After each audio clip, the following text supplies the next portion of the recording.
ఈ సంవత్సరం యవనస్తుల యొక్క సారాంశం ఏమనగా మన యొక్క సఫలకరమైన జీవితం యొక్క రహస్యం ఏమిటి? If we have to know the secret of success in life, first we should know the secret of failure in our life.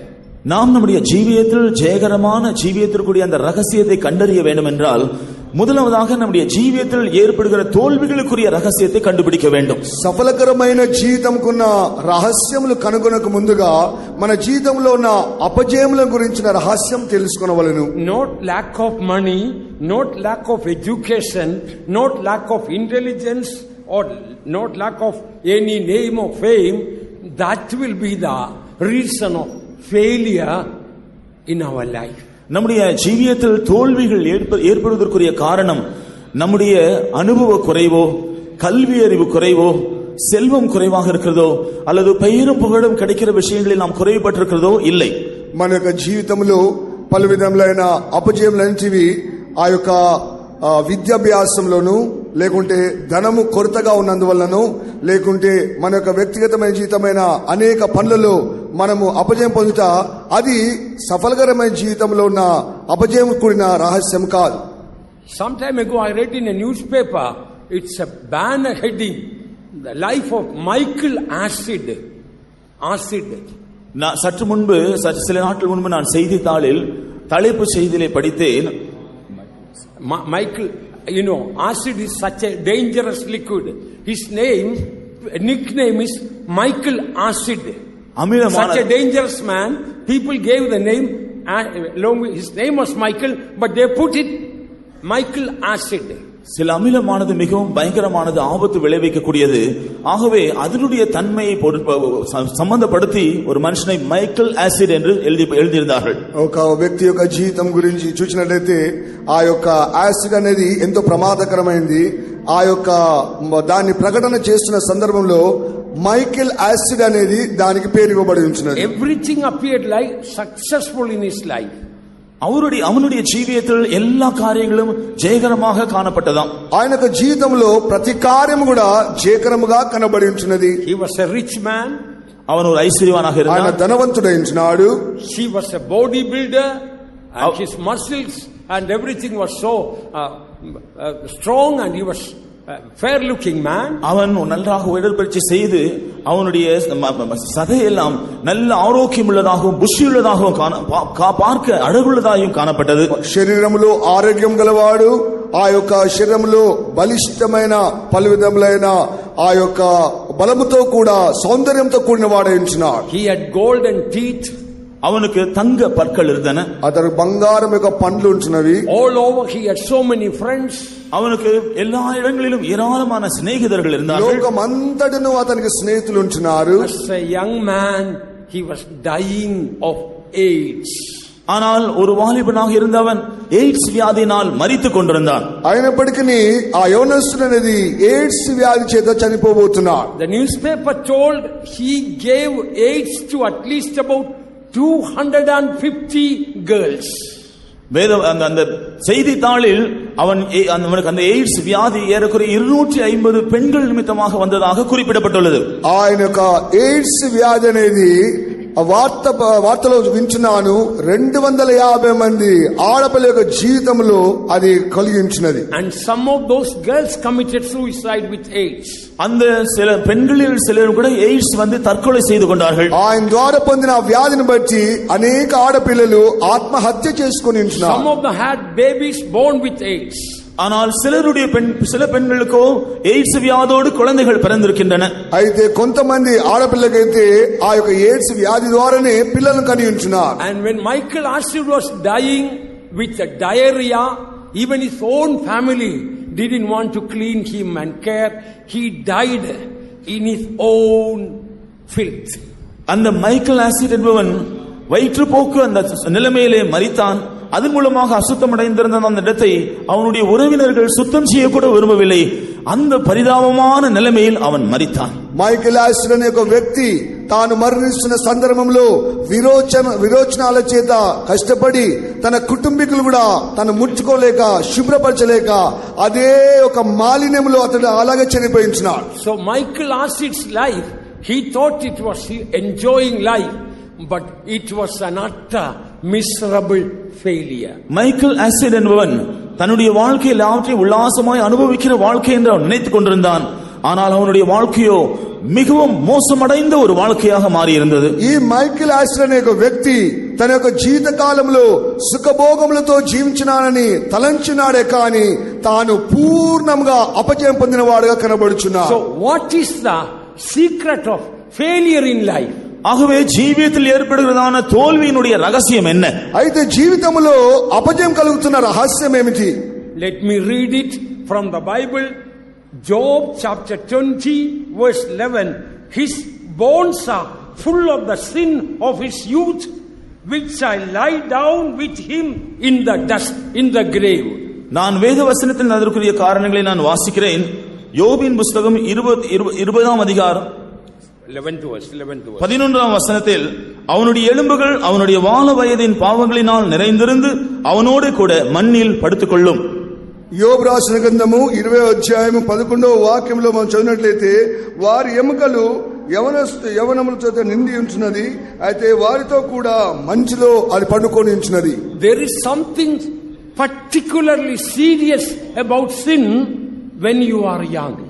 பாவத்தை குறித்தும் மிகவும் மோசமான ஒரு நிலைமையில் இருக்கக்கூடியதான அனுபவம் வாலிபராய் இருக்கும் பொழுதுதான் சம்பவிக்கிறது. పాపం యొక్క భయంకరమైన దుస్థితి అనేది యవనస్తుల్లోనే కనబడుచుంటున్నది. Here when you are young, if you commit sin, you give room for sin.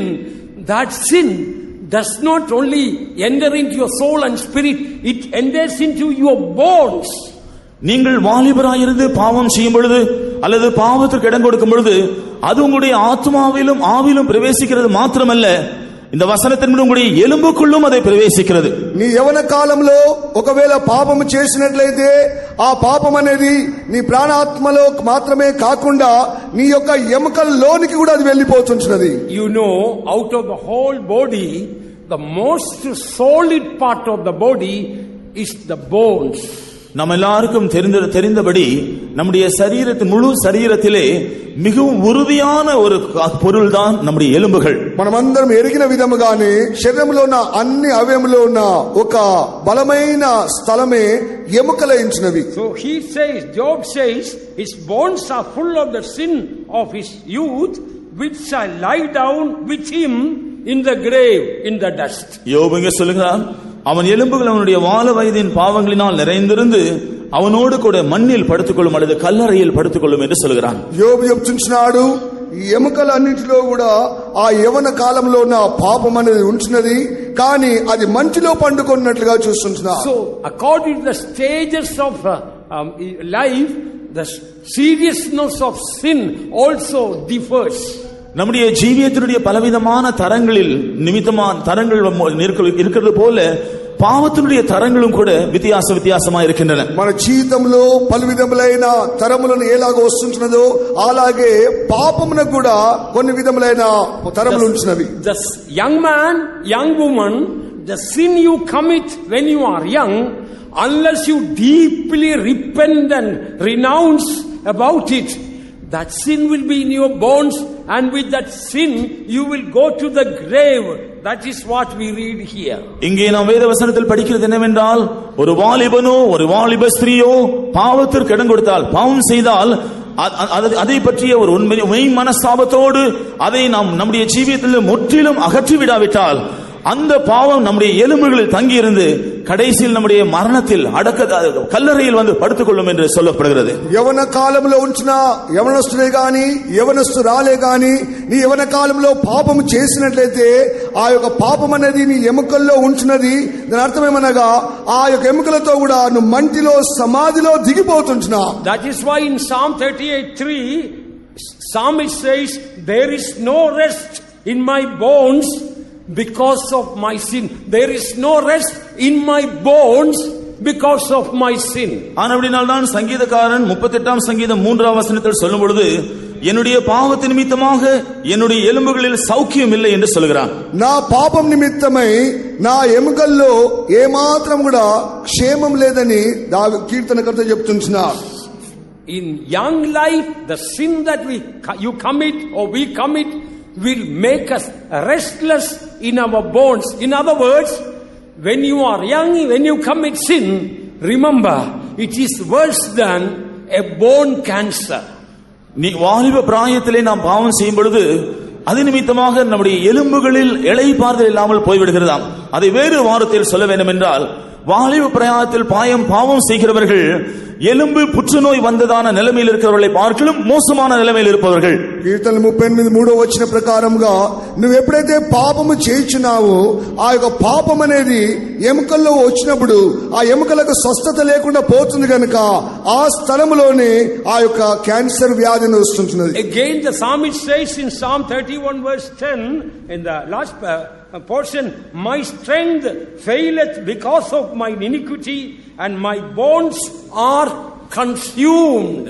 மறுபடியும் 31ஆம் சங்கீதம் 10ஆம் வசனத்தின் பின்பகுதியில் சங்கீதக்காரன் சொல்லும் பொழுது, என்னுடைய அக்கிரமத்தினால் என் பெலன் குறைந்து என்னுடைய எலும்புகள் உலர்ந்து போயிற்று என்று சொல்கிறார். కీర్తనకర్త 31వ అధ్యాయములో 10వ వాక్యంలో రాయించుచున్నాడు, నా దోషమును బట్టి నా బలము తగ్గిపోవచ్చున్నది, నా ఎముకలు క్షీణించుచున్నవి. Look at the example, bad example of David. தாவீதுனுடைய ஒரு தவறான எடுத்துக்காட்டை, உதாரணத்தை பாருங்கள். ఇక్కడ దావీదు యొక్క ఒక తప్పైన కార్యములను చూడండి. Although God forgave him, but look at the suffering that he had gone through in his physical body. தேவன் அவனை மன்னித்திருந்தாலும் தன்னுடைய மாம்ச சரீரத்திலே அவன் அடைந்து கொண்டிருந்த வேதனைகள், பாடுகளை பாருங்கள்.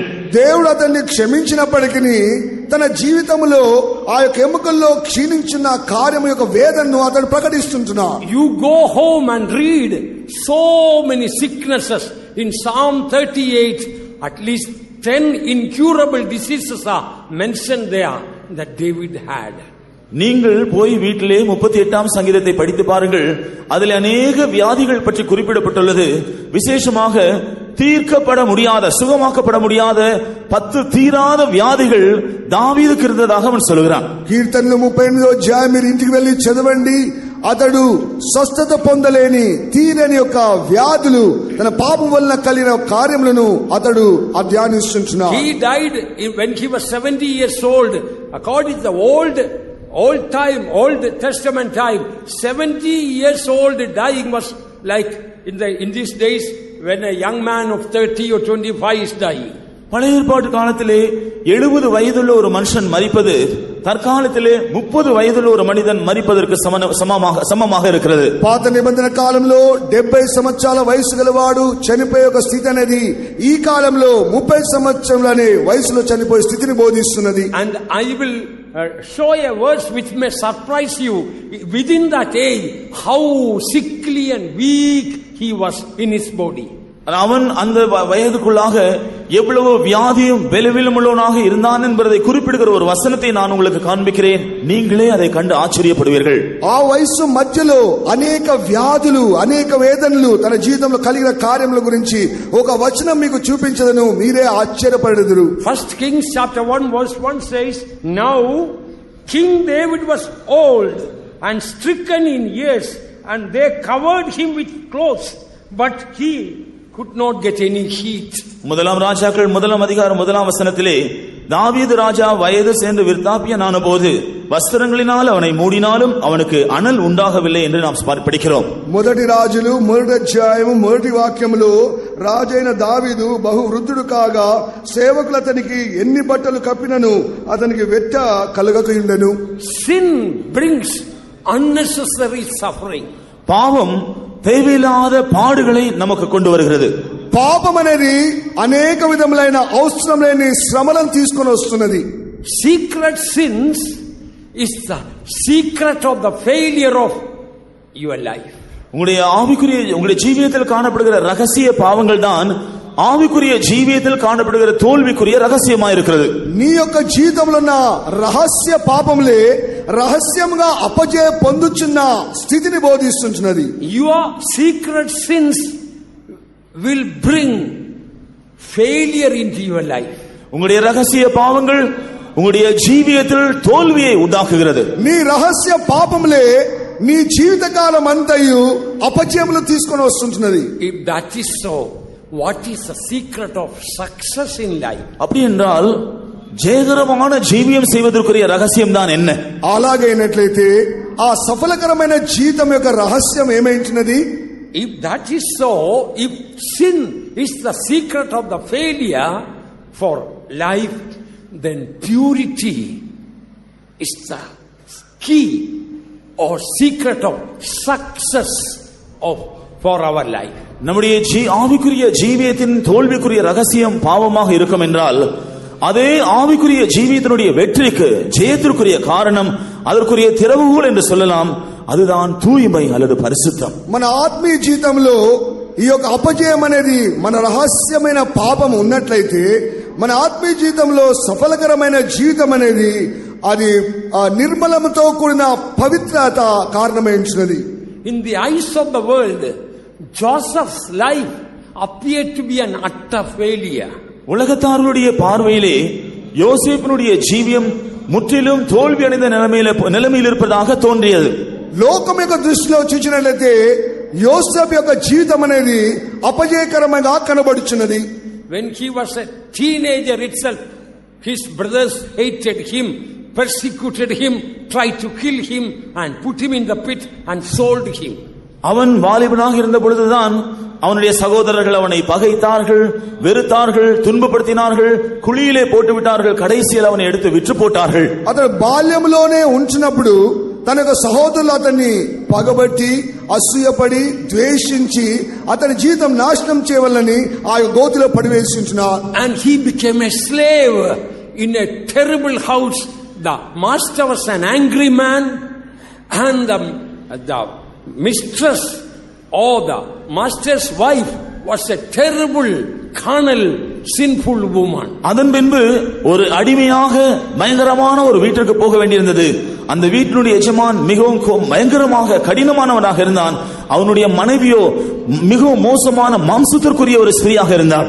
ఆ తర్వాత బానిసగా అతడు అమ్మివేయబడి ఒక భయంకరమైన ఇంటిలో ప్రవేశించినాడు. ఆ ఇంటి యజమానుడైతే భయంకరమైన కోపిష్టి అంటున్నాడు.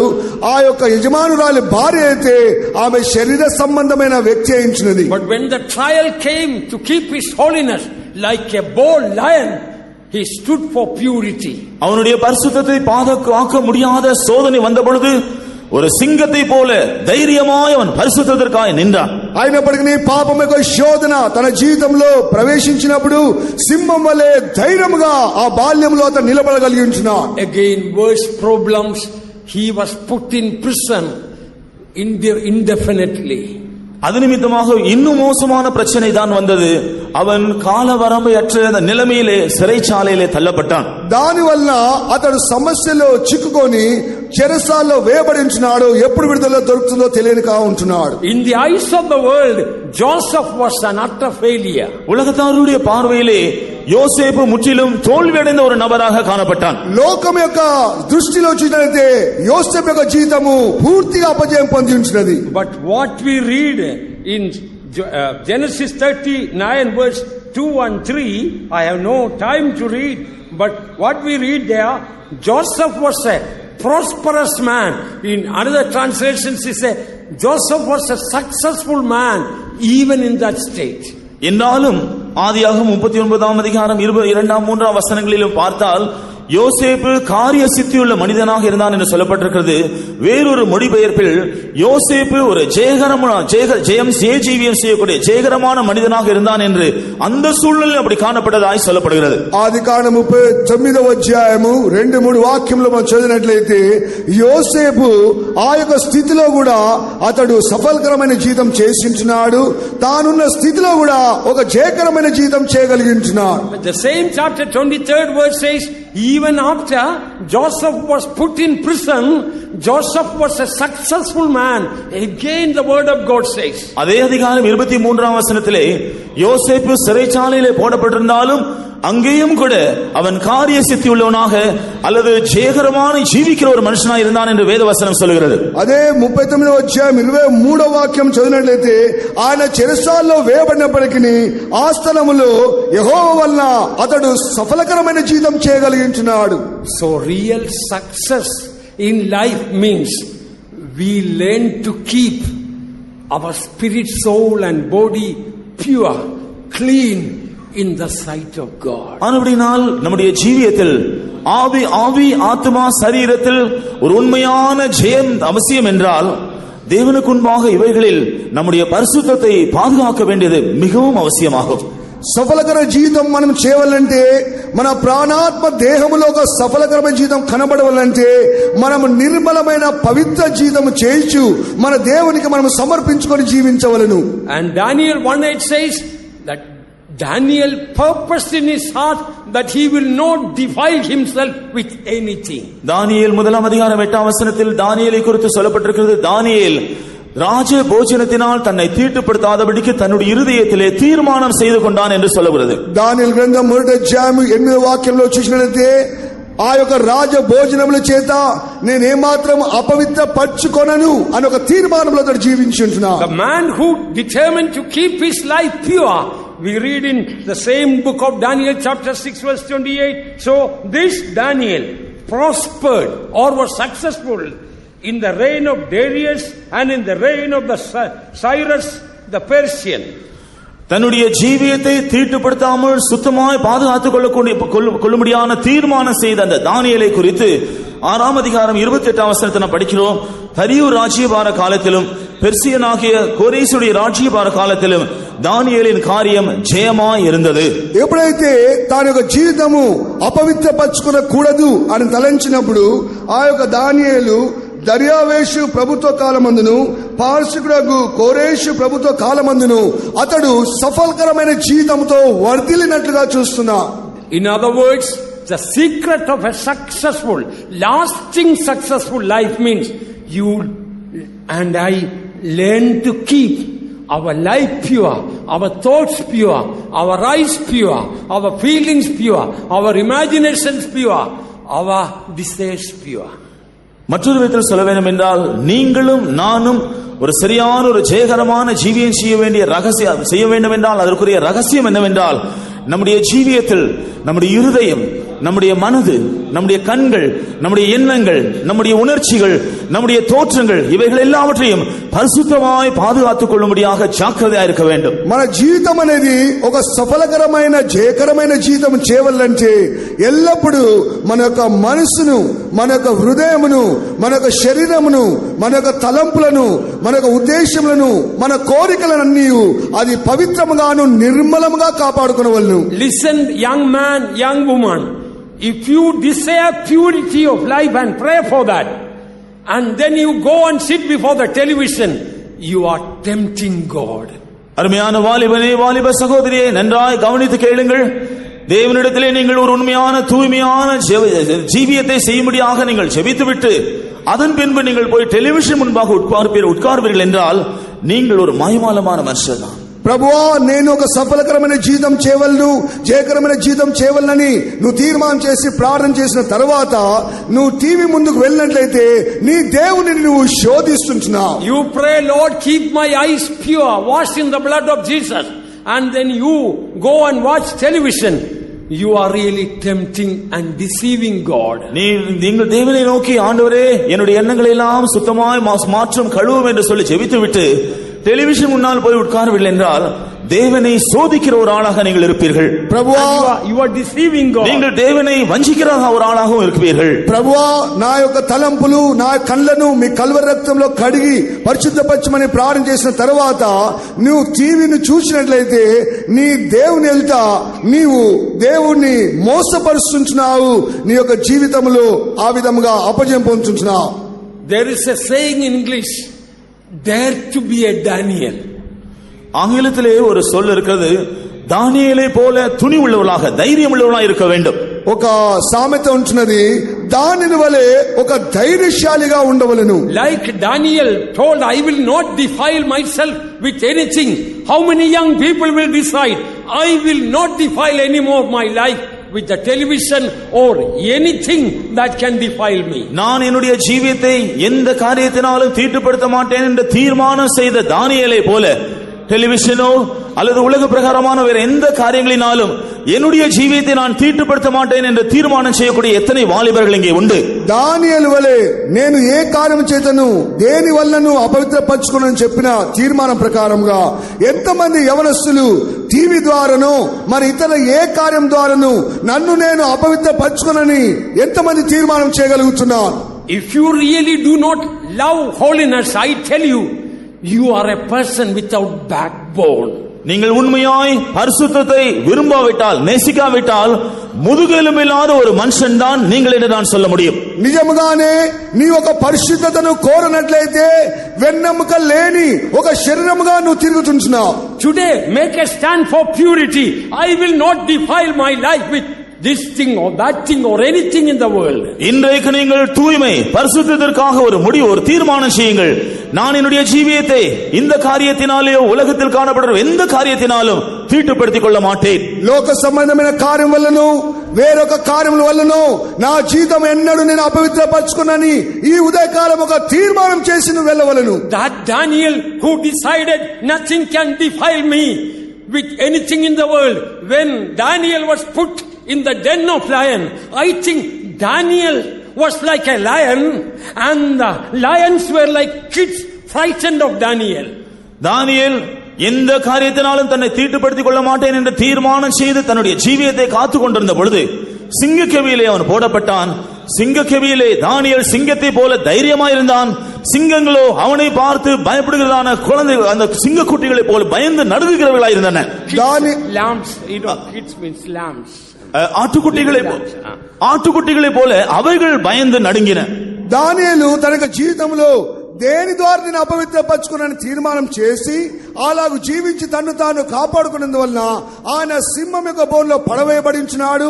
ఆయన సింహం వలె ధైర్యశాలిగా ఉన్నాడు గనుక ఆయన సింహముల వలె ఉన్న అతని చూచి ఆ సింహములన్నీ కూడా గొర్రెపిల్లగా మార్చబడించినవి. Dear child of God, if you have an unbreakable dedication, I will keep my whole life pure.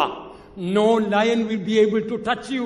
God will be a wall of fire around you. அருமையான தேவனுடைய பிள்ளையே, எந்த காரியத்தினாலும் நான் தீட்டுப்படுத்திக் கொள்ள மாட்டேன் என்று முறிக்கப்படாத ஒரு உடன்படிக்கை இன்றைக்கு நீ தேவனோடு செய்து கொள்வாய் என்றால் தேவன் உன்னை எல்லா சிங்கத்தை போல உன்னை மாற்றுவார். உன்னை சுற்றிலும் அக்கினி மதிலாய் இருந்து உன்னை பாதுகாப்பார்.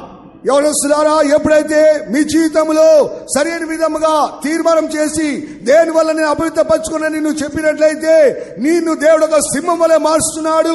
నీ చుట్టూ ఒక అగ్ని కంచెను వేసి కాపాడుతుంటున్నాడు. సింగத்தின் மேல் நடந்து வலு சர்ப்பத்தையும் மிதிப்பாய், அவர் நாமத்தை நீ முற்றும் நம்பினோம், உன்னை விடுவித்து காத்திடுவார்.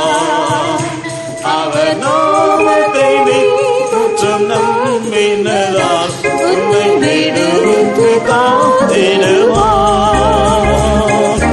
சிங்கத்தின் மேலும் நடந்து வலு சர்ப்பத்தையும் மிதிப்பாய், அவர் நாமத்தை நீ முற்றும் நம்பினதால் உன்னை விடுவித்து காத்திடுவார்.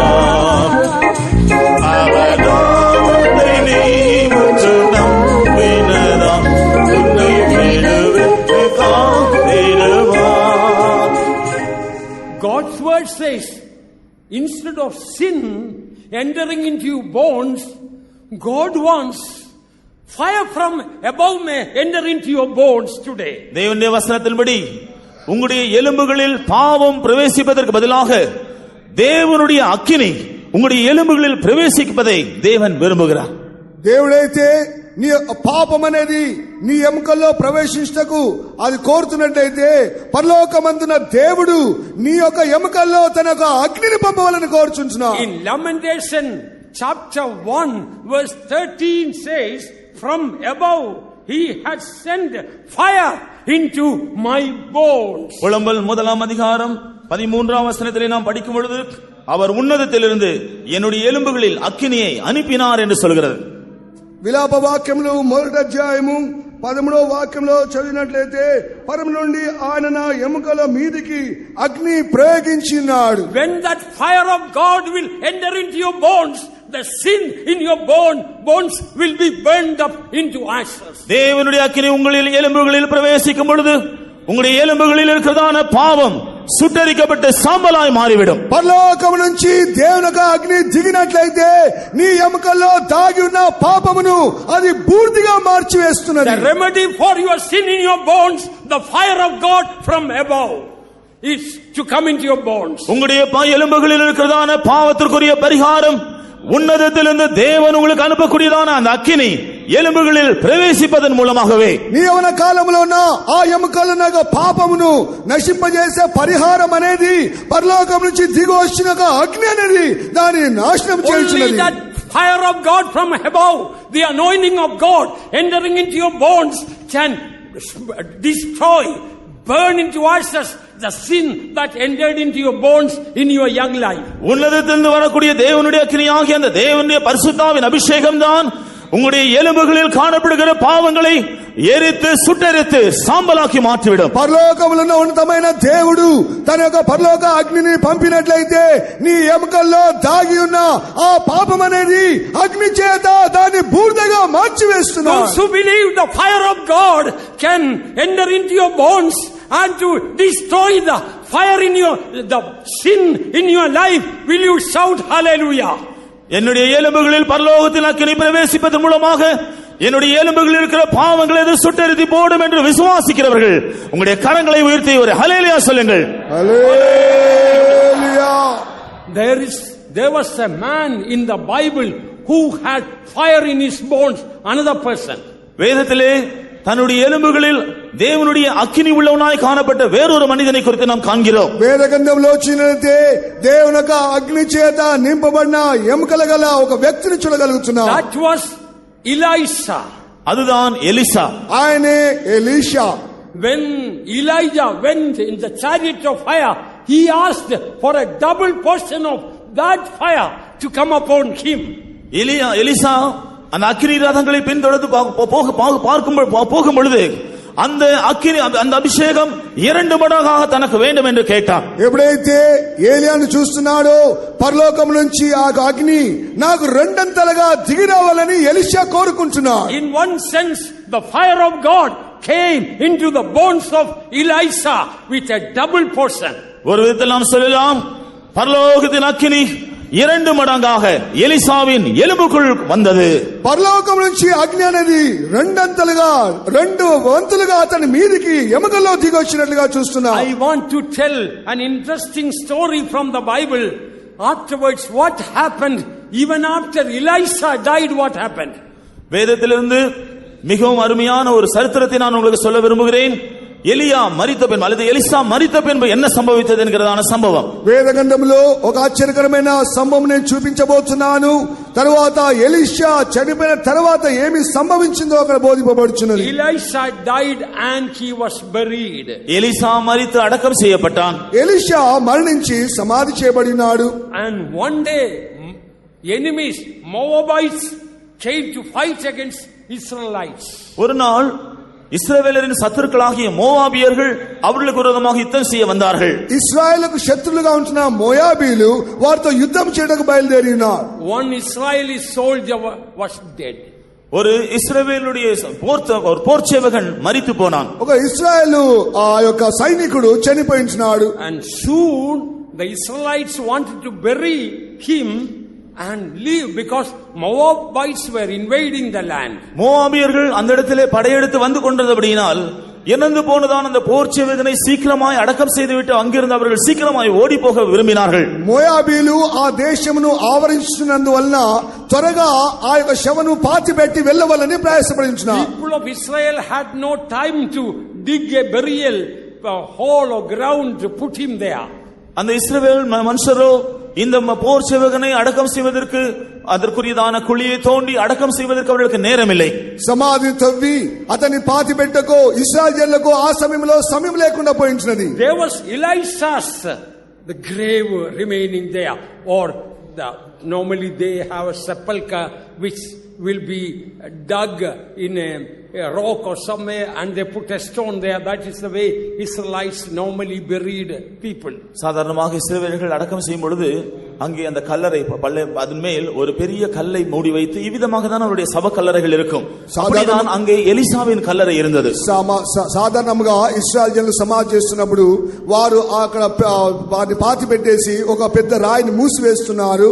ఎలీషా యొక్క సమాధి అక్కడ కనబడించినది. Seeing the enemies coming, Israelites took that dead body and just put into the or threw into Elisha's that grave and they ran off. சத்துருக்கள் தங்களை படையெடுத்து வருகிறதை கண்டதான இஸ்ரவேலர் இந்த இறந்து போனதான மனுஷனை ఎలీషాவின் కల్లறையிலே தூக்கி ఎறிந்து విட்டு పోనాர்கள்.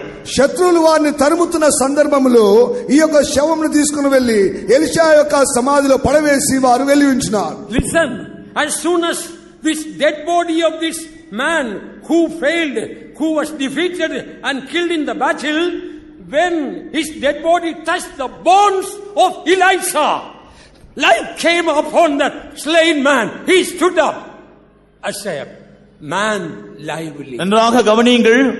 யுத்தத்திலே தோல்வியடைந்து தன்னுடைய ஜெயத்தை இழந்து போனவனாக தோல்வியடைந்தவனாய் காணப்பட்ட அந்த இறந்த மனிதனுடைய சவம் எலிசாவின் அந்த எலும்புகள் மேல் பட்ட மாத்திரத்திலே தோல்வியடைந்து மரணம் அடைந்திருந்த அந்த மனிதன் உயிரோடு எழும்பி அவன் புதிய జీవనోடு నిன்றான். ఎప్పుడైతే యుద్ధ రంగంలో అపజయం పొంది మరణించిన ఆ యొక్క శవమును తీసుకుపోయి సమాధిలో పడవేసినప్పుడు ఎలీషా యొక్క ఎముకలు ఆయన ముట్టిన వెంటనే ఆయనలో జీవం వచ్చి ఆయన నిలిచినాడు. హల్లెలూయా, హల్లెలూయా.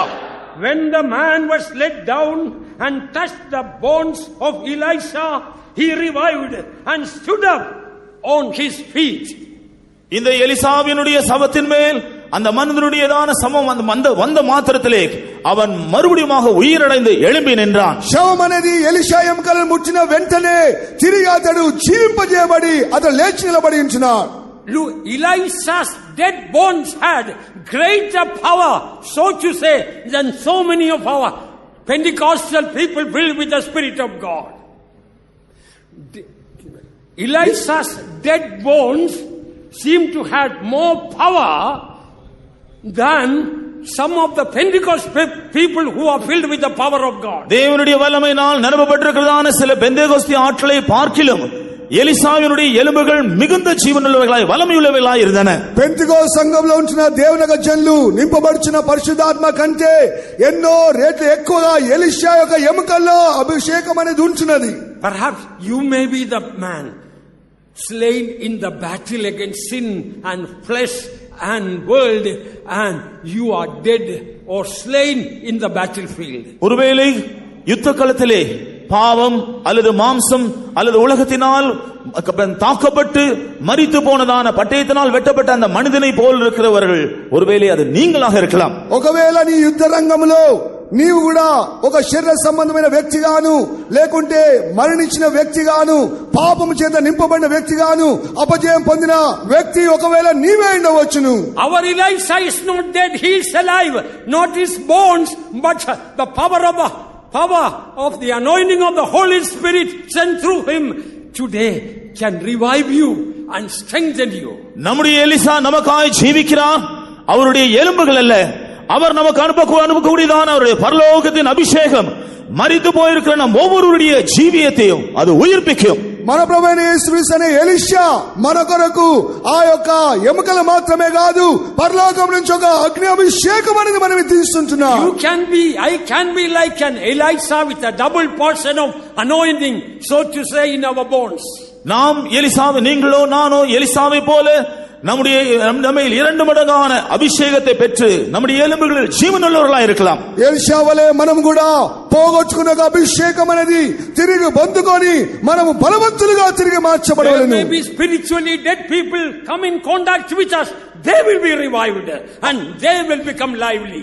ஆவிக்குரிய ஜீவியத்தில் மரித்து போன சிலர் நம்மை வந்து தொடர்பு கொள்ளும் பொழுது, சந்திக்கும் பொழுது நம் மூலமாக அவர்கள் உயிர்ப்பிக்கப்படுவார்கள், அவர்கள் எழுப்பப்படுவார்கள். ఆత్మీయ జీవితంలో బలహీనులే చనిపోయిన స్థితిలో ఉన్న వారందరూ కూడా మనల్ని సంధించినప్పుడు వారు కూడా తిరిగి జీవింపజేయబడుచున్నాడు, వారు బలపరచబడుచున్నారు. Young man, young woman, don't be discouraged by hearing sin in your bones. அருமையான வாலிபனே, வாலிப ஸ்திரீயே, உன்னுடைய எலும்புகளில் பாவம் இருக்கிறது என்கிறதை கேள்விப்பட்டு நீ அதைரியப்பட்டு போக வேண்டாம். యవనస్తుడా, యవనస్తురాలా, నీ యొక్క జీవితంలో ఎముకల్లో పాపం ఉందని చెప్పినప్పుడు దాన్ని బట్టి నువ్వు అధైర్యపడకూడదు. Our Elisha is here, that fire from above can enter into our bones and consume that sins in our bones into ashes. நம்முடைய எலிசா நம்முடைய மத்தியில் இருக்கிறார். உன்னதத்திலிருந்து அனுப்பும் அவருடைய அக்கினியினால் நம்முடைய எலும்புகளில் இருக்கிற பாவங்களை அவர் சுட்டெரித்து அகற்றி விடுவார். మన ఎలీషా మన మధ్యలో ఉంచున్నాడు. ఆయన మన ఎముకల్లో ఉన్న పాపమును తన అగ్ని చేత కాల్చి దాని బూడిదగా మార్చే శక్తిమంతుడై ఉంచున్నాడు. Let us give up sin and let that fire of God enter into our bones. நாம் பாவத்தை விட்டு விடுவோம். அதனால் அந்த பரலோகத்திலிருந்து வருகிற அக்கினி நம்முடைய எலும்புகளில் பிரவேசிக்கட்டும். నీ ఎముకల్లో ఉన్న పాపమును విడిచిపెట్టుము. పరలోకమునకు అగ్ని అనేది ఆ ఎముకల్లో ప్రవేశిస్తున్నది. Let me close my words saying, what is the ultimate successful life? நான் என்னுடைய வார்த்தைகளை முடிப்பதற்கு முன்பாக சொல்லக்கூடிய விரும்புகிற விஷயம், நம்முடைய ஜீவியத்தில் முற்றிலும் ஜெயம் எடுப்பதற்குரியதான ரகசியம் தான் என்ன? The final victory. கடைசி ஜெயத்தை பெற்றுக்கொள்வதற்குரியதான ரகசியம் என்ன? మన జీవితం యొక్క సఫలకరమైన సారాంశంతో కూడిన ఆ యొక్క జీవితం యొక్క ముగింపు ఘటం ఏమైంచినది? Many years ago I had a vision. பல வருஷங்களுக்கு முன்பாக எனக்கு ஒரு தரிசனம் கிடைத்தது. అనేక సంవత్సరం కిందట నేను ఒక దర్శనం చూచినాను. It was announced Jesus is coming very soon in the mid sky. மத்திய ஆகாயத்திலே இயேசு சீக்கிரமாய் வருகிறார் என்று அறிவிக்கப்பட்டது. మధ్యాకాశంలో ప్రభువైన యేసుక్రీస్తు త్వరగా రాబోతున్నాడని ప్రకటన చేయబడించినది. Then immediately I want to get up out of the bed. It was about 4 o'clock, about to get up for the morning praising. I want to go around and tell all our believers, Jesus is coming soon, be ready. அது ஏறக்குறைய 4 மணி வேளை, அதிகாலை 4 மணி வேளையா இருந்தது. ஸ்தோத்திர ஜெபத்திற்கு எழும்ப வேண்டிய வேளையா இருந்தது. அந்த வேளையில் நான் உடனடியாக எழும்பி எல்லா இடங்களில் இருக்கிற விசுவாசிகளிடத்தெல்லாம் போய் இயேசு வருகிறார், ஆயத்தப்படுங்கள் என்று சொல்ல நான் ஓடுகிறேன். ఎప్పుడైతే నేను ఆ దర్శనం చూచినానో వెంటనే నేను 4 గంటల స్తోత్ర ప్రార్థన లేవలసి ఉంటుంది కనుక అలాగనే నేను లేచి నేను సిద్ధపడి నేను విశ్వాసులందరూ కూడా ప్రభుని యేసుక్రీస్తు త్వరగా రాబోతున్నానని చెప్పాలని కోరించున్నాను. But before I could get up in the vision, I saw Jesus already come in the mid sky. ஆனால் நான் என்னுடைய சொப்பனத்திலே எழும்பி நான் அப்படி எழும்புவதற்கு முன்பாக இயேசு மத்திய ஆகாயத்தில் வந்து விட்டார். ఆ యొక్క కలను ముగించక ముందుగానే లేవక ముందుగానే ప్రభుని యేసుక్రీస్తు మధ్యాకాశంలో వచ్చి ఉన్నాడు. So many saints like silver birds flew into the mid sky and around Jesus. All were standing around Jesus. அநேக பரிசுத்தவான்கள் வெள்ளியை போல் இருக்கிறவருடைய சிறகுகளை அடித்து பறந்தவர்களாக இயேசுவை சுற்றிலும் சூழ்ந்து கொண்டார்கள். అనేక పరిశుద్ధులు ఎత్తబడిన వారే వారి చుట్టూ కూడా తిరిగిన వారుగా కనబడించినారు. I was greatly encouraged in that vision. Particularly I saw some saints, many saints from China and Russia also. நான் அந்த சொப்பனத்தின் மூலமாக மிகவும் உற்சாகமடைந்த ஒரு விஷயம் என்றால், அங்கே கூடி வந்திருந்த அநேக பரிசுத்தவான்களில் சீனாவிலிருந்தும் ரஷ்யாவிலிருந்தும் ஏராளமான அநேக பரிசுத்தவான்கள் அங்கே வந்திருந்தார்கள். నేను చూచిన దర్శనంలో అనేక పరిశుద్ధులు కూడా చైనా రష్యాకు సంబంధించిన వారు కూడా కనబడడమే నాకు ఒక సంతోషం, ఆశ్చర్యం కలిగినది. It appeared like a bright early morning in the mid sky. மத்திய ஆகாயத்தில் அதிகாலையில் காணப்படுகிற அந்த பிரகாசமான வெளிச்சமாக அது காணப்பட்டது. ప్రాతः కాలములో ఆ యొక్క ప్రకాశమైన ఆ యొక్క వెలుగున దర్శనం కలిగించినది. I went to the Lord Jesus and asked him, Lord, is it a dream or is it real? அப்பொழுது நான் இயேசுவிடத்தில் போய், ஆண்டவரே, இது சொப்பனமா அல்லது உண்மையான ஒரு காரியமா என்று கேட்டேன். అప్పుడు ప్రభుని యేసు ప్రభు యొద్దకు వెళ్ళించున్నాను, ప్రభువా ఇది కలనా లేకుంటే నిజముగానేనా? Jesus told, it is real. அப்பொழுது இயேசு இது உண்மையான காரியம்தான் என்று சொன்னார். ప్రభుని యేసు చెప్పినాడు, ఇది నిజమైన కార్యమైంచినది. Then an announcement was made in heaven in the mid sky. A victor's march is going to take place in the mid sky. அப்பொழுது மறுபடியும் மத்திய ஆகாயத்தில் வேறொரு அறிவிப்பு கொடுக்கப்பட்டது. ஜெயம் கொண்டவர்கள் எல்லாரும் இப்பொழுது அவர்கள் நடந்து செல்ல போகிறார்கள் என்று சொல்லப்பட்டது. మధ్యాకాశంలో அவர்கள் ஒரு பவனியாக, அவர்கள் అణిயாக అణియాయి செல்ல போகிறார்கள் என்று சொல்லப்பட்டது. మధ్యాకాశంలో తిరిగి ఒక ప్రకటన చెప్పబడి ఉంటున్నది. జయించిన వీరులు ఇప్పుడు మార్చ్ చేయబోతున్నారు అని చెప్పబడుచున్నది. Then I realize the real victory is that those who are raptured, they are the victorious ones. அப்பொழுதுதான் நான் விளங்கிக் கொண்டேன், உண்மையான ஜெயம் என்று சொல்வது கர்த்தருடைய வருகையில் எடுத்துக்கொள்ளப்படும் பொழுதுதான் அந்த அவர்கள் தான் ஜெய வீரர்கள். నిజమైన జయం అనేది ప్రభు యొక్క రాకలో ఎత్తబడే పరిశుద్ధులే జయముగా వంతులను చెల్లించున్నారు. Like in an election, the party is winning and that party will take out a procession. நாம் தேர்தல்கள் நடக்கும் பொழுது நாம் பார்க்கிறோம், எந்த கட்சியில் ஜெயம் எடுக்கிறார்களோ அந்த கட்சி தங்களுடைய வெற்றியை கொண்டாடும்படியாக அவர்கள் ஊர்வலமாக அணியாய் செல்கிறார்கள். ఎన్నికల్లో ఏ పార్టీ వారు గెలుస్తున్నారో ఆ పార్టీ వారు ఒక ప్రొసెషన్ తీసుకుంటున్నారు. Then again I went to Jesus and I asked, Jesus, in the procession can I go in the front?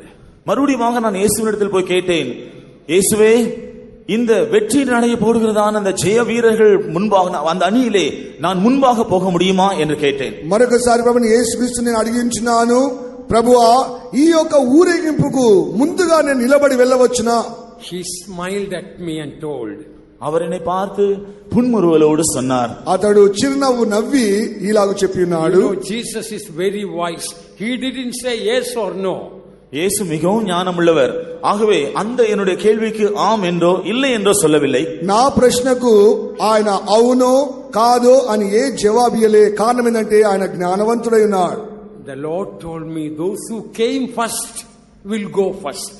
இயேசு கர்த்தர் சொன்னார், முதலாவது வருகிறவர்கள் முன்பாக செல்வார்கள். యేసు ప్రభు చెప్పినాడు, ఎవరైతే ముందుగా వచ్చినారో వారు ముందు వరుసలో ఉంటున్నారు. Immediately I could see the procession. நீங்கள் இந்த பவுனியை பார்த்திருக்கலாம். Immediately I saw the procession. உடனடியாக நான் அந்த அணியாய் போகிறதை கண்டேன். అప్పుడు నేను ఆ యొక్క ఊరేగింపు వెళ్ళుట నేను చూచున్నాను. I saw Jesus was in the front because he was the one who first went to heaven. நான் இயேசு அந்த அணிகளுக்கு முன்பாக நிற்கிறதை கண்டேன். காரணம், இயேசுதான் முதலாக அவர் கடந்து சென்றவர். ఆ ఊరేగింపులో యేసు ప్రభు ముందుగా నిలబడించున్నాడు. కారణం ఏమనగా మరణించిన వారిలో ఆయన మొదటగా లేపబడి ఉంచున్నాడు. In front of me I could see so many dead saints like Pastor Daniel, Pastor Paul and so many other saints are in front of me. அந்த பவனியிலே எனக்கு முன்பாக நமக்கு முன்பாக கடந்து போய் மரித்து போன அநேக பரிசுத்தவான்கள், பாஸ்டர் டேனியல் போன்ற அநேக பரிசுத்தவான்கள் முன்பாக நடந்து செல்கிறதை நான் கண்டேன். ఆ యొక్క ఊరేగింపులో నాకంటే ముందుగానే పాస్టర్ పౌల్ గారు, పాస్టర్ డానియల్ గారు అలాంటి పరిశుద్ధులందరూ వెళ్తుంటున్నారు. That day I realized the real victory, the ultimate victory in life is to go at the rapture. அன்றைக்கு தான் நான் ஒரு காரியத்தை விளங்கிக் கொண்டேன். அது என்னவென்றால், நம்முடைய ஜீவியத்தில் ஒரு மெய்யான ஜெயம், வெற்றி என்பது, கடைசி ஜெயம் என்று சொல்வது కర్తుడి వరకు ఎత్తుకొల్లబడువదుదా. నేను ఆ దినమే గ్రహించుంటున్నాను, మన జీవితం యొక్క సఫలకరమైన జీవితము అది జయకరంగా ముగించే అంతిమ ఘటమనేది అది ప్రభు యొక్క రాకలో ఎత్తబడుటనే. In other words, beloved ones, the secret of a successful life means when we are found raptured, your life is successful. If not raptured, your life and my life a failure. பிரியமானவர்களே, வேறொரு வார்த்தையில் அதை குறித்து சொல்ல வேண்டும் என்றால், கர்த்தருடைய வருகையில் எடுத்துக்கொள்ளப்பட்டால் மாத்திரமே நம்முடைய ஜீவியத்தில் வாழ்க்கையில் நாம் ஜெயமடைந்தோம் என்று சொல்லலாம். கர்த்தருடைய வருகையில் நீங்களோ நானோ எடுத்துக்கொள்ளப்படாவிட்டால் அதை ஜெயம் என்று சொல்ல முடியாது. మనకు జీవితం యొక్క సంపూర్ణమైన జయము సఫలకరం అనేది మన ప్రభు యొక్క రాకలో ఎత్తబడుటనే. ఒకవేళ మన ప్రభు రాకలో ఎత్తబడినట్లయితే మన జీవితము అపజయంగా పూర్తిగా మార్చబడుతుంది. Dear child of God, do you know you are called for the rapture? அருமையான தேவனுடைய பிள்ளையே, அவருடைய வருகையில் எடுத்துக்கொள்ளப்படுவதற்காக நீ அழைக்கப்பட்டிருக்கிறாய் என்பதை நீ அறிந்திருக்கிறாயா? ప్రియమైన దేవుని బిడ్డలారా, ప్రభుని యేసుక్రీస్తు యొక్క రాకకు ఎత్తబడటకే నువ్వు పిలువబడినావని జ్ఞాపకం ఉంచుదా. My grace is sufficient for you means my grace is sufficient for you to take you to the rapture. என்னுடைய கிருபை உனக்கு போதும் என்று அவர் சொல்லி இருக்கிறாரே.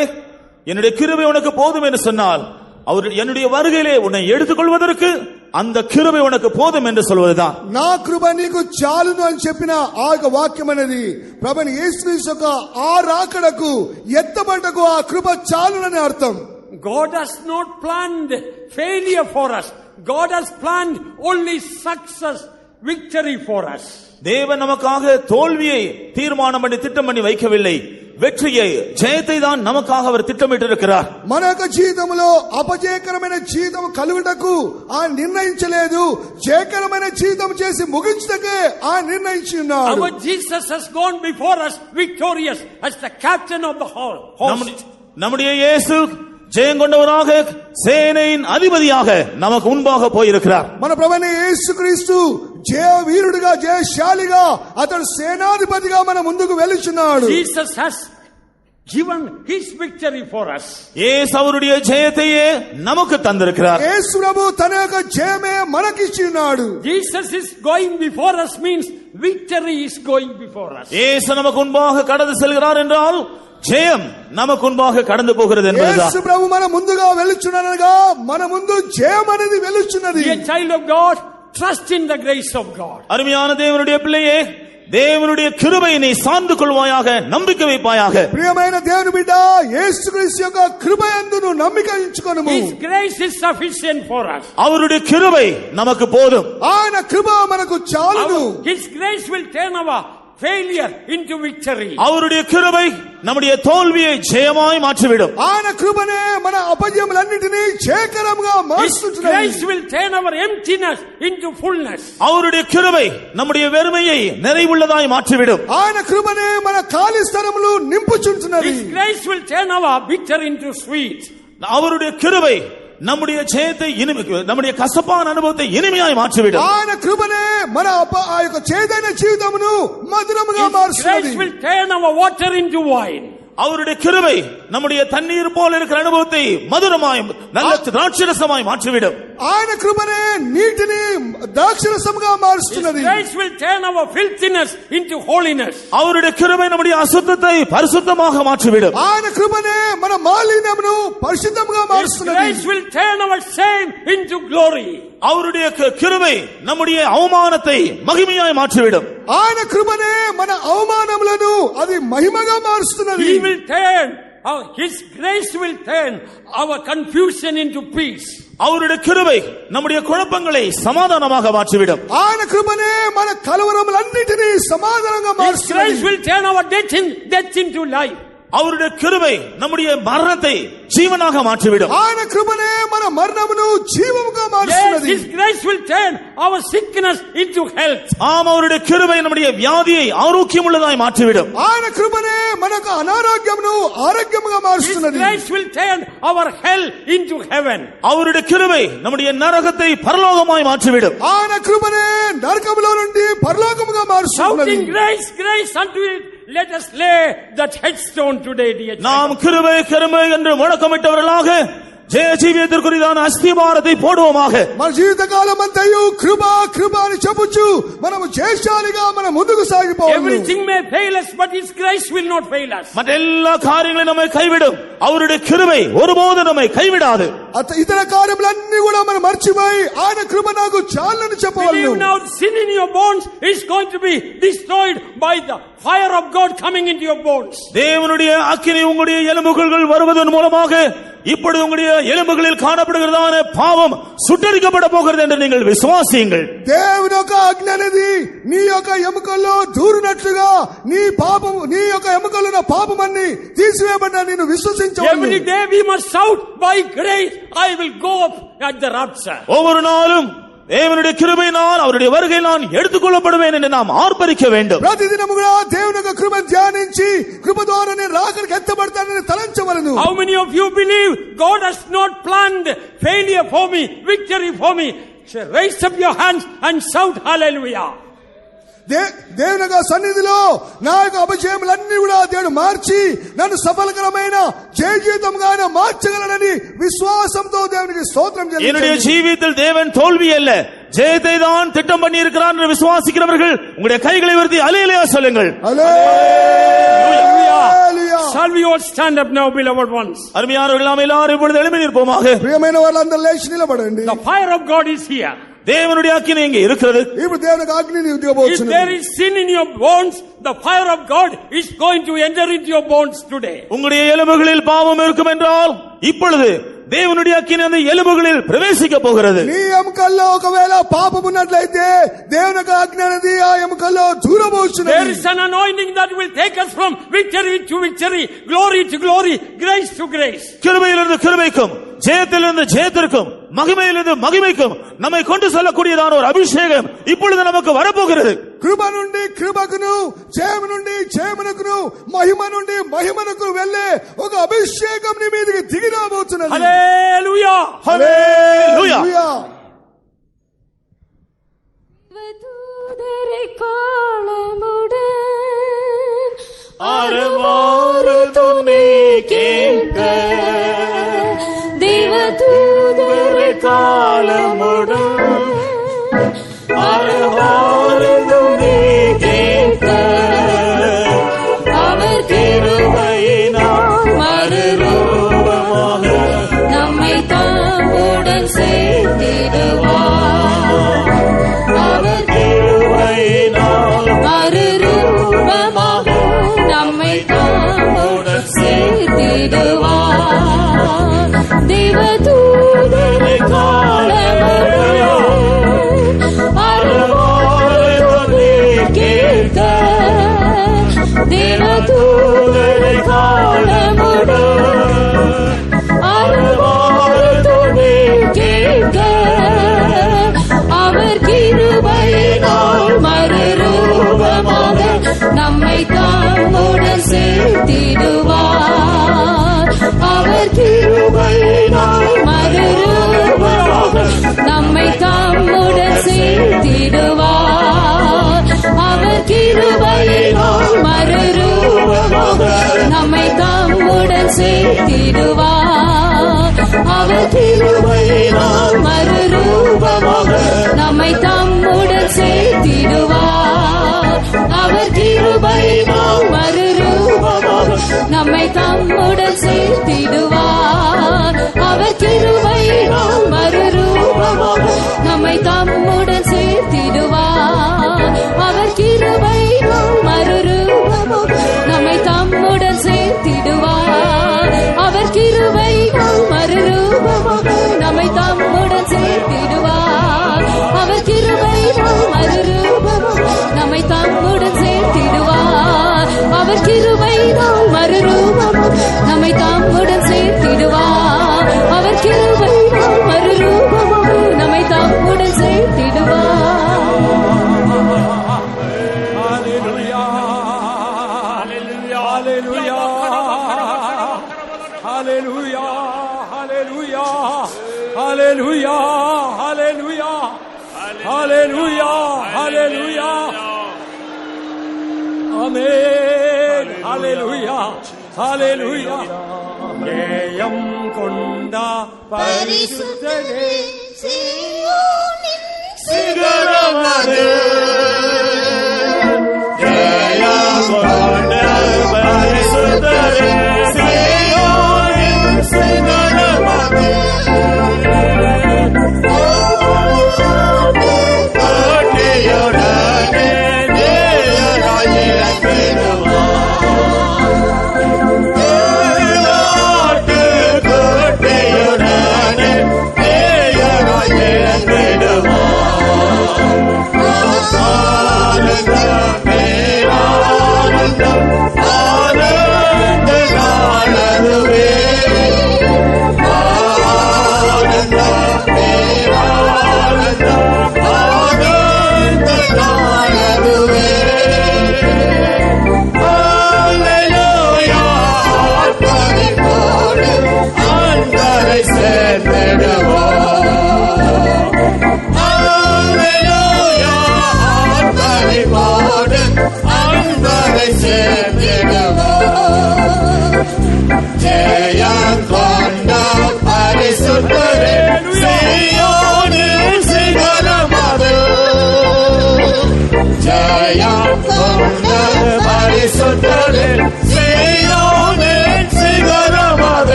கோட்டையுடனே நேயராய் எங்கிடுவார்.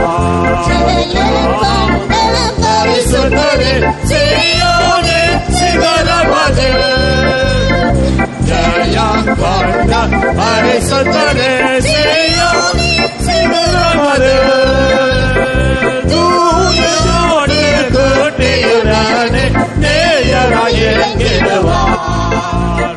தூயோடு கோட்டையுடனே நேயராய் எங்கிடுவார். தூயோடு கோட்டையுடனே நேயராய் எங்கிடுவார். தூயோடு கோட்டையுடனே நேயராய் எங்கிடுவார். தூயோடு கோட்டையுடனே நேயராய் எங்கிடுவார். தூயோடு கோட்டையுடனே நேயராய்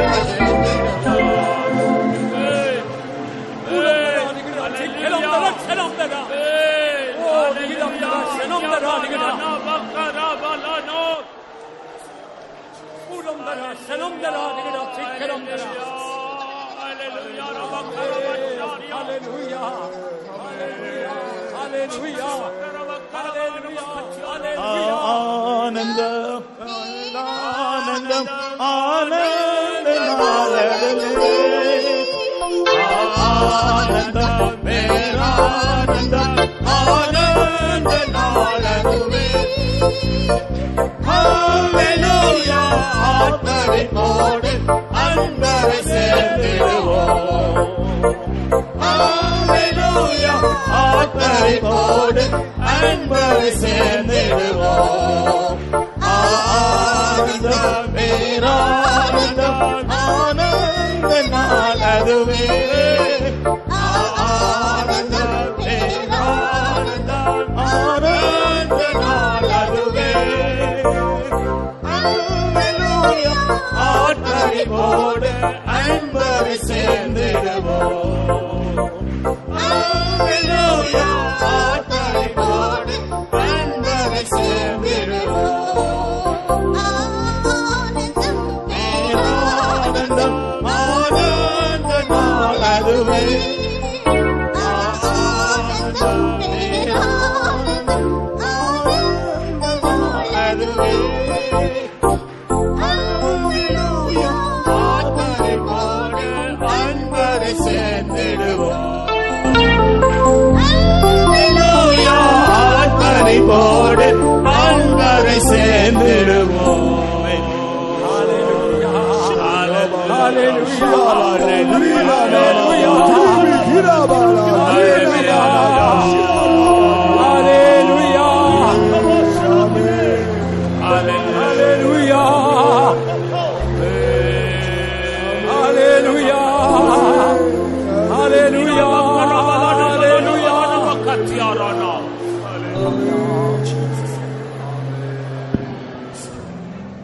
Trusting in the grace of God, let us praise God when the trumpet will sound and the dead shall be raised. We will be victoriously go to meet the Lord. Let's praise God for that. ఎప్పుడైతే బూర ఊదబడుచున్నదో ఆ సందర్భంలో మనమందరం కూడా ఎగిరి దేవుని సంధించగాను దేవుని యొక్క కృపను విశ్వసించి నీ యొక్క జీవితంలో స్తోత్రం చెల్లించవలెను. எக்காலம் தொனிக்கும், மரித்தோர் அழிவில்லாதவர்களாய் எழுந்திருப்பார்கள். ஜீவனோடு இருக்கிற நாம் எல்லாரும் மறுரூபம் அடைந்த நம்முடைய இயேசுவை சந்திப்போம் என்ற கிருபையை விசுவாசித்து நாம் அவரை ஸ்தோத்திரம் பண்ணுவோமாக.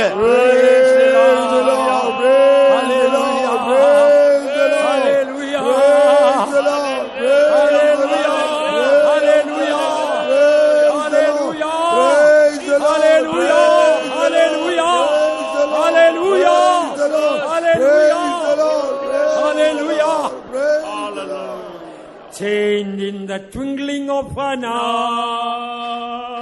Change in the twinkling of an eye. The trumpet shall sound, the dead shall be raised. Change in the twinkling of an eye. Change in the twinkling of an eye. Change in the twinkling of an eye. The trumpet shall sound, the dead shall be raised. Change in the twinkling of an eye. change in the twinkling of an eye. Change in the twinkling of an eye. The trumpet will sound, the dead shall be raised. Change in the twinkling of an eye. Change in the twinkling of an eye. Change in the twinkling of an eye. The trumpet shall sound, the dead shall be raised. Change in the twinkling of an eye.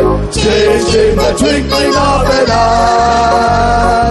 Change in the twinkling of an eye. The trumpet shall sound, the dead shall be raised. Change in the twinkling of an eye.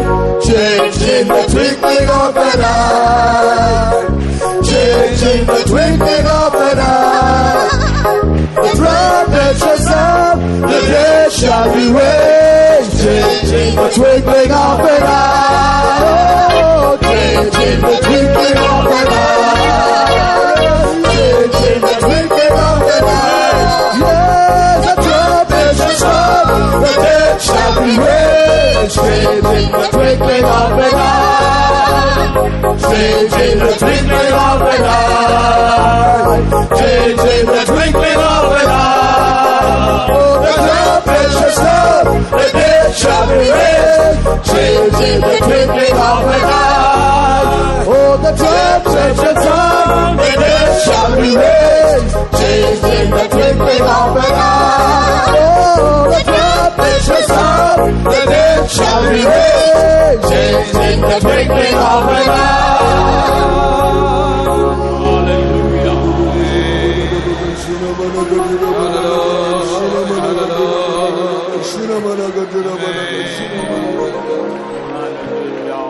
Amen. Amen. கர்த்தாவே, இந்த உயிர்த்தெழுந்த காலையிலேயும் எங்களை உம்முடைய பாதத்தண்டை கொண்டு வந்து நீர் எங்களுக்கு கொடுத்ததான எல்லா ஆசீர்வாதங்களுக்காய் மறுபடியுமாய் நாங்கள் உம்மை ஸ்தோத்திரிக்கிறோம். கர்த்தாவே, நீர் எங்களுக்கு கொடுத்தது எல்லா வாலிபர்களுக்காயும் எல்லா விசுவாசிகளுக்காய் நாங்கள் உம்மை ஸ்தோத்திரிக்கிறோம். எங்களுக்கு கொடுத்த எல்லா ஊழியக்காரர்களுக்காயும் நாங்கள் ஸ்தோத்திரிக்கிறோம். கர்த்தாவே, இந்த நாட்களிலே ஒரு குடும்பமாக நாங்கள் ஒன்றாக இணைந்து உம்முடைய சமூகத்திலே கலிகூறும்படியாய் நீர் எங்களுக்கு கொடுத்த இந்த பெரிதான ஸ்லாக்கியத்துக்காய் நாங்கள் உம்மை ஸ்தோத்திரிக்கிறோம், ஸ்தோத்திரிக்கிறோம், ஸ்தோத்திரிக்கிறோம். கர்த்தாவே, ஆமென்.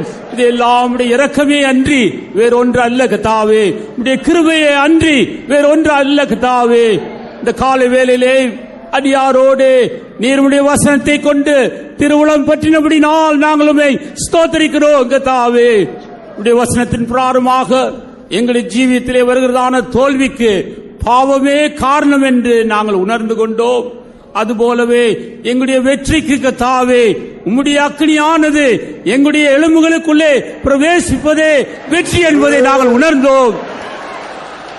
இந்த காலை வேளையிலே அந்த அக்கினியை எங்களுடைய எலும்புக்குள்ளாய் நீர் பாய்ந்தபடினாலே நாங்கள் உம்மை ஸ்தோத்திரிக்கிறோம். கர்த்தாவே, நீர் எங்களுக்கு கொடுத்த அந்த நம்பிக்கைக்காய் நாங்கள் ஸ்தோத்திரிக்கிறோம்.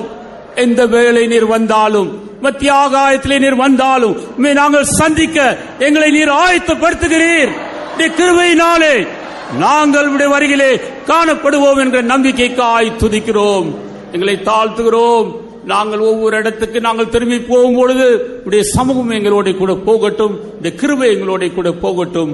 அந்த நாளுக்கென்று நீங்களை ஆயத்தப்படுத்தி பாதுகாத்து வைத்துக் கொள்ளும். இயேசு கிறிஸ்துவின் நாமத்திலே கேட்கிறோம் பிதாவே. Amen. We have no words to thank you, Lord. You have been so good to us. In spite of all, oh God, our weakness, you have been so good. We thank you for everything you have done in these days among our young people.